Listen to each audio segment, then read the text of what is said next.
দর্শক, সচিবালয় বিদ্যুৎ উপদেষ্টা কথা বলছেন, আমরা সরাসরি চলে যাচ্ছি সেখানে। আন্দোলনের নামে সরকার বিরোধী একটা অবস্থান সেখানে তৈরি হয়েছে। তো যাই হোক, তো এখন এবং এর ফলে যেটা হয়েছে সেটা হচ্ছে এরপর তো মানে এবং সরকার কিন্তু অপরিসীম ধৈর্যের পরিচয় দিয়েছে। বিশেষ করে আমার শিক্ষক ডক্টর সালাউদ্দিন আহমেদ আমাদের ব্যবসায়ীরা বলছে যে আপনারা এটা এতদিন করতে দিলেন কেন, এতদিন এটা কন্টিনিউ করতে দিলেন না কেন, এটা 15 দিনের মাথায় কেন থামালেন না, কিংবা 2 সপ্তাহ 3 সপ্তাহের মধ্যে এটা কেন থামালেন না। এটা হচ্ছে কি আমরা একটা যে গণতন্ত্রের একটা চর্চা করতে চাই, আমরা মানুষের প্রতি কঠোর না হয়ে নিপীড়নমূলক না হয়ে কিভাবে করা যায় সেই জন্য উনি করছেন, এবং উনি বারবার আলোচনা করছেন, বারবার বলছেন যে করতে, কিন্তু সেটাতে কাজ হয় না। তো এখন আমরা কি সামনের পথটা কি? তো সামনের পথটা হচ্ছে যে আমরা যেটা বললাম যে অধ্যাদেশের কিছু ত্রুটি আমরা আইডেন্টিফাই করছি, তো সেই ত্রুটিগুলি আমরা সংশোধনের জন্য সরকারকে পরামর্শ দেব। এরপর হচ্ছে যে এনবিআর কিন্তু আর থাকবে না, এবং এটা কিন্তু সবার জন্যই ভালো, কারণ এনবিআর নাম শুনলে, এনবিআর চাকরি করলে শুনে মানুষ একটা লম্বা হাসি দেয়। তো এই হাসিটার অর্থ আপনারা সবাই জানেন কেন হাসি দেয় এনবিআর। তো এই জন্য এনবিআর না থাকাটাই সবার জন্য ভালো। এনবিআর যে এই নামটা, এটা না থাকা সবার জন্য ভালো। 2টা ডিভিশনের কথা বলা হয়েছে, সেই 2টা ডিভিশন হওয়া ভালো।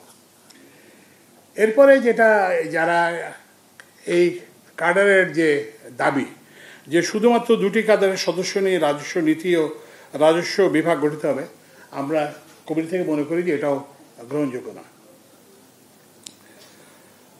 কারণ হচ্ছে যে আবার একই সঙ্গে এই 2 প্রতিষ্ঠানে ওই যে কি বলে যে প্রশাসন কাডারের খবরদারি, এটাও গ্রহণযোগ্য না। ওরা বলছে যে সব লোক আমাদের করতে হতে হবে, এটাও গ্রহণযোগ্য না। আবার এই উসিলায় প্রশাসন কাডারের যে খবরদারি, সেটাও আমরা মনে করি এটা গ্রহণযোগ্য নয়। তাহলে এখন কী করতে হবে? তো আমাদের যেটা করতে হবে সেটা হচ্ছে যে এই যে নতুন 2টা বিভাগ হবে, রাজস্ব নীতি ও রাজস্ব বাস্তবায়ন, এই 2টা বিভাগের যে সচিব কে হবে, এই জন্য একটা নীতিমালা করতে হবে। এই যোগ্যতা থাকতে হবে, কারণ ওই কাজটা তো চালাতে হবে, ওই ডিভিশন তো রাজস্ব কার্যক্রম তো চালাতে হবে, সেই জন্য একটা নীতিমালা করতে হবে। শুধু সচিব না, এটার ঊর্ধ্বতন যে পদগুলো, সেগুলোতে নিয়োগের জন্য একটা নীতিমালা করতে হবে, যাতে এই রাজস্ব আহরণ কার্যক্রমটা আরও বেগবান হয়। আপনারা জানেন যে আমাদের কর রাজস্বের অনুপাত অত্যন্ত কম, এটা বাড়ে, গ্রাহক সেবা হয়, এবং এই যে হয়রানি, বন্দরে কন্টেইনার জট, এগুলো যাতে আমরা পরিহার করতে পারি। সানবিট সব দিবে সামাল। সানবিট ম্যাজিক প্রেস, ডিশওয়াশিং এর মাথা ঘোরানো সলিউশন। তো এরপরে হচ্ছে যে আমরা ফিল্ড ভিজিট করব, যেটা বললাম যে ফিল্ড ভিজিটের পর আমরা এটার একটা সম্পর্কে একটা রিপোর্ট দেব। তো আপনি কিছু অ্যাড করবেন? আদিল ভাই,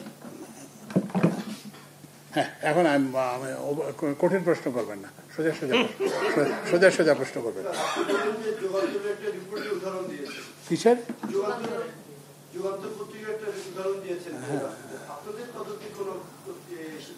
না, আমরা তো আমরা তো কোনো গোয়েন্দা সংস্থা না, আমরা একটা উপদেষ্টা পরিষদ না। আমরা সবকিছুই আমলে নেই, আমরা আমলে নেই। আপনাদের সংবাদপত্রের যেখানে সংবাদপত্রের যেটা আমরা আমলে নিই না, সেটা হচ্ছে একটা ঢালাও অভিযোগ যে ব্যাপক দুর্নীতি হচ্ছে, বা কিন্তু আপনারা যদি বলেন যে দুর্নীতি এই লোকটা করতেছে, এই প্রসঙ্গে করতেছে, তাহলে আমাদের পক্ষে ব্যবস্থা করে। তো ওই জন্য আমরা কিন্তু খবরের কাগজ পড়ি, কি বলে যে মানে ব্রডশিট না পড়তে পারলেও আমাদের যারা পিআরও আছে, ওরা কিন্তু আমাদেরকে একটা কাটিং দেয়, এবং আমরা কিন্তু প্রত্যেকটাই দেখবেন যে আমি যেটা করি, এবং আমি নিশ্চয়ই অন্যরাও করেন, সেটা হচ্ছে যেগুলোতে আমরা নির্দেশ দিই, কিন্তু যেখানে একটা মানে কোনো একটা অ্যাকশনেবল কোনো একটা থাকে, মানে একটা কোনো, কিংবা যেখানে কোনো একটা বিদ্বেষ প্রসূত না, কিংবা কোনো একটা উদ্দেশ্যমূলক রিপোর্ট না। আপনাদেরও তো নানান রকম রিপোর্ট থাকে, কিন্তু যে কোনো সাবস্টেন্স আছে এরকম রিপোর্ট আমরা আমরা দেখি এবং হচ্ছে যে সেটা হচ্ছে আপনারা হয়তো জানেন না, আপনাদের অনেক সংবাদের ভিত্তিতে আমরা কিন্তু আমাদের সিদ্ধান্ত পরিবর্তন করছি। আমরা একটা কি বলে যে এই যে এখন একটা SPM বলে একটা জিনিস আছে, সিঙ্গেল পয়েন্ট মুড়ি, তো ওইটা আমরা একটা কি বলে যে ইয়েতে দেওয়ার কি বলে যে G2G বেসে দেওয়ার সিদ্ধান্ত নিয়েছিলাম।